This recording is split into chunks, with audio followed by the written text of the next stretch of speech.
wala, di ko kaya.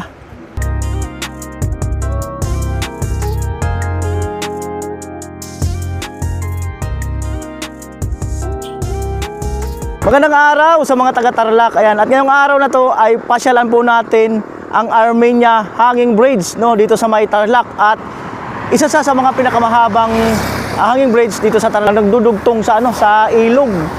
Ayan, so hindi ko kabisado, so sundan ko lang yung ways at feeling ko kasi magiging excited ako doon sa sa hanging bridge.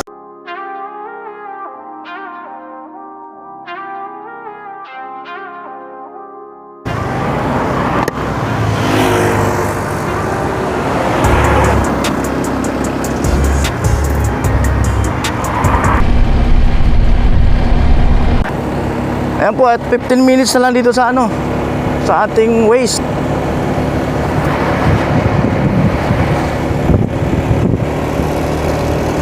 Ayan po, at naglalaglagan ng mga dahon. Ang ganda na mga akasya.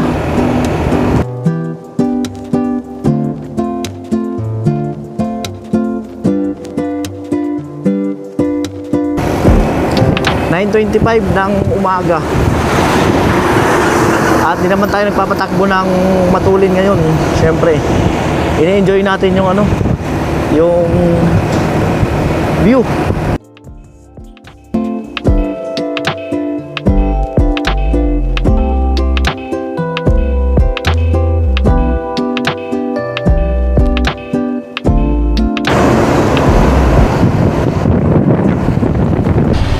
Central Park Hotel.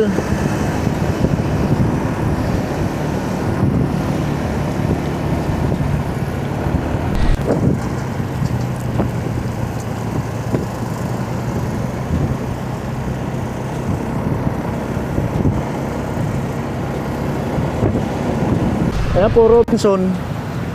Tapos kakanan dito sa maliit na tulay.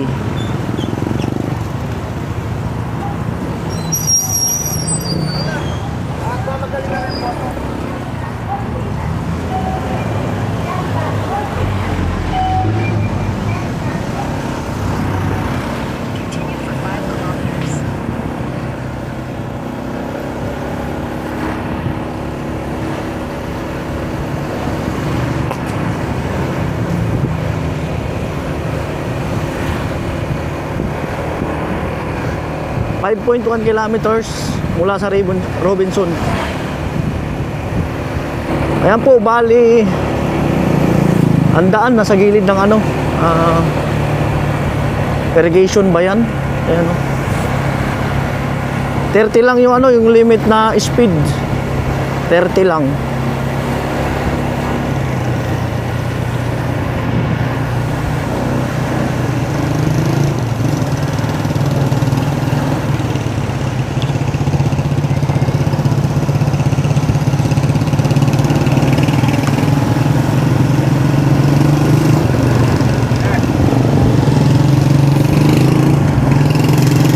Maagos yung ilog. May tubig. Para siyang irrigation. May kahabaan din yung daan na to. Mahaba rin. Saka bukod doon, malinis din ang lugar.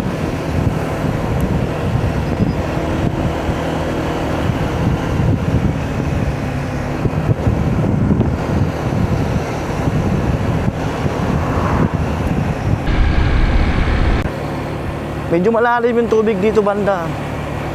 Medyo malalim. Oo.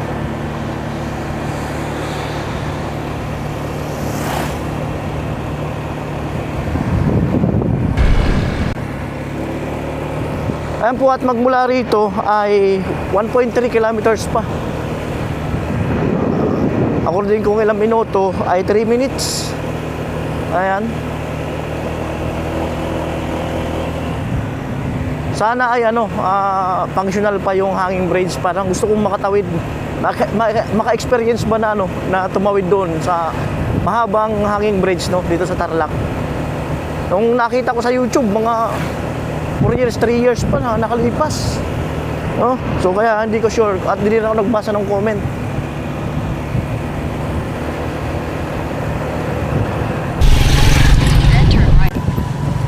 Kanan ako dito, parang baka mas kita rito.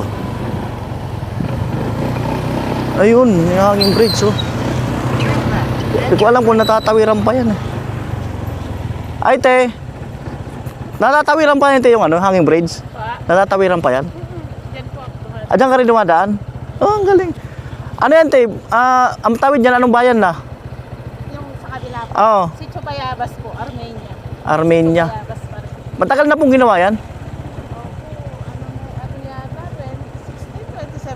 2016, 2017. 2017. Ayan, so pasyal ako doon mga kanuli. Salamat po. Thank you po. Ayan, excited. Pinakamahabang hanging bridge, wow. Sharp left. Ang buhangin nga lang. So, iwan ko muna si Mura dito. Ayan po, excited na may kahalong kaba. At nandito na tayo sa ano, sa pinakamahabang hanging bridge, no, dito sa Tarlac.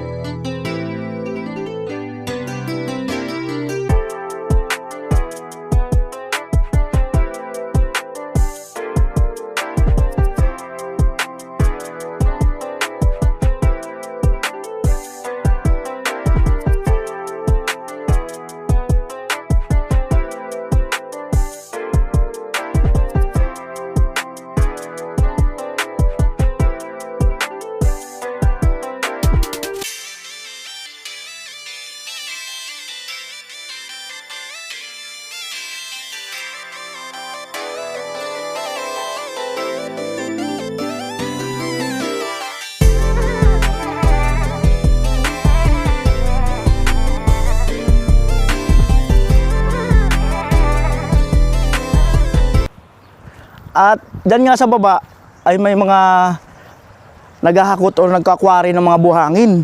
Ayan. So eto, ayan, oh. Ayan, subukan nating dumaan mga kanuli. Ayan. So ayun nga kay ate ay okay pa naman daw to. Dadaanan pa naman daw to. Lah. Kasi mahirap kasi mamaya hindi na pala nadadaanan. Ayan. Wow. Ala. Oh. Uy.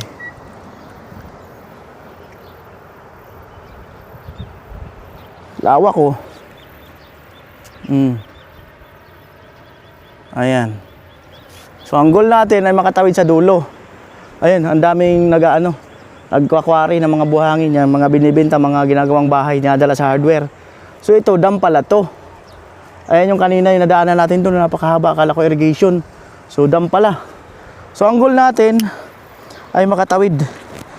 Bakal. Bakal pala to na may balot na plastic. Oh. Ayun, tibay eh. Apakatibay. Wala, hindi ka kakabahan, tibay. Di man umuuga. So iwan ko lang dun sa dulo banda. Yan. Try natin hanggang sa dulo kung umuuga ba doon sa gitna. Balik na tayo.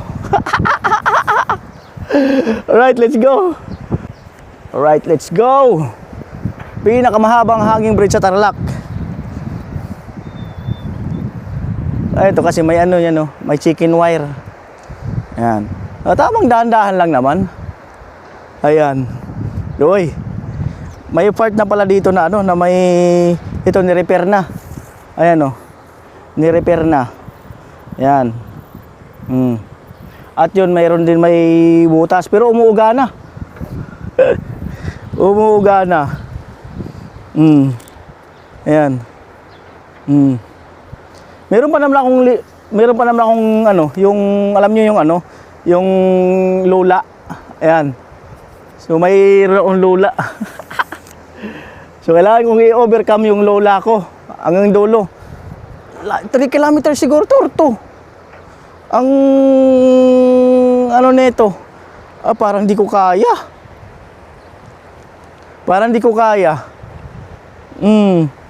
Maganda siguro, wag kang titingin sa baba. Yan.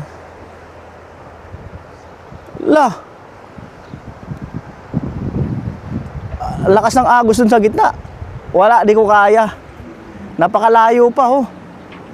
Umuuga na. Di ko kaya, meron akong ano eh, yung nahihilo ako sa high, sa mataas na part. Di kaya. Di ko kaya tumawid hanggang doon. Matinding challenge to. Umuuga na nga eh. Feeling ko malalaglag talaga ako eh. Oh. Ayan, so di ko kaya. Sorry. Sorry mga kanuli, di ko talaga kaya. Gumagalaw na eh. Gumagalaw na. Kakatakot. Nahinginig yung tuhod ko. Ayan. Ayan, so hindi ko po kaya. Wow. So, mukhang ito kasi siyempre pag mataas yung tubig at bukod doon mabilis makatawid sa kabilang bayan, kaya ginawan ng ng hangin.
Ayan po ate, hindi tayo masyado nakapagpalipad kasi hinahabol ng mga ibon. Pinapalibutan ng mga ibon na yung mga ibon na mga maliliit. Hindi ko alam anong tawag dun sa ibon na yun. So nilayo ko tapos hinahabol pa rin kahit na mataas na.